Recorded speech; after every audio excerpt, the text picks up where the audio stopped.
I was wondering, what do you feel about the meaning behind the song Slip Out? Oh my god. I didn't believe it at first.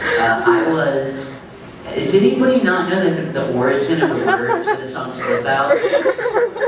Those of y'all that have seen the show know. I was recording with Taliesin and he goes, oh, here's a circumcision song. And I go, what? And he goes, yeah, it's a song about being circumcised. I was like, no, it's not. And he goes, you haven't seen this, have you? I'm like, you're messing with me totally. He's like, no, I'm not. And I totally didn't believe that was Saito's poem accidentally set to music. I think it's hysterical, and I think that while we had to, the lyrics are a little different from the ones they are in Japanese because we had to fix all the English in the show. We couldn't sing I Got Believe in You, obviously. But I think it's funny. I think that's the way with music. I think, you know, Johnny's in a rock band, he can tell you.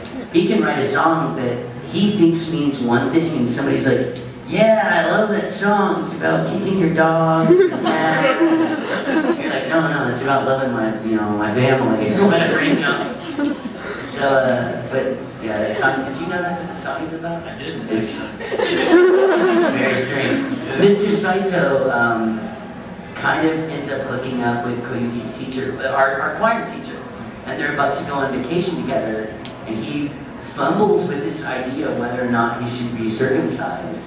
And it is his poem about decision. And it accidentally gets set to music. What is Slip Out mean? He talks about slipping out of his old skin.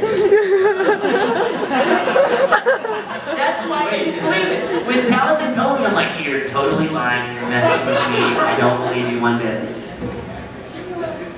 Yes, it is. That song sounded so much more than what I thought it would be. Well, see, and the crazy thing is, it is. That's the whole point. I think it's a perfect illustration of how a set of words means one thing to one person, and yet somebody listening to it means something totally different. I know so many kids that have told me how much that song means to them and how it got them through a really lonely, really angry place in their life. And I believe it. Even though, and there's a joke behind the way the song is conceived and everything, I think it's a perfect example of what music really is. Music's an interpretive art form, definitely.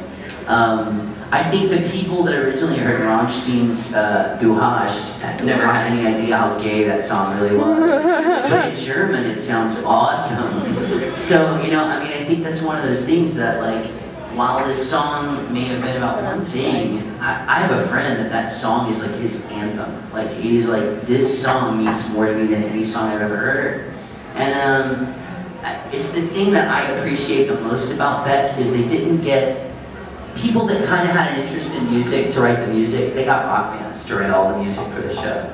And it shows. The music from this show is the bomb. It's so good. I don't think you could have done it without those rock bands involved, definitely.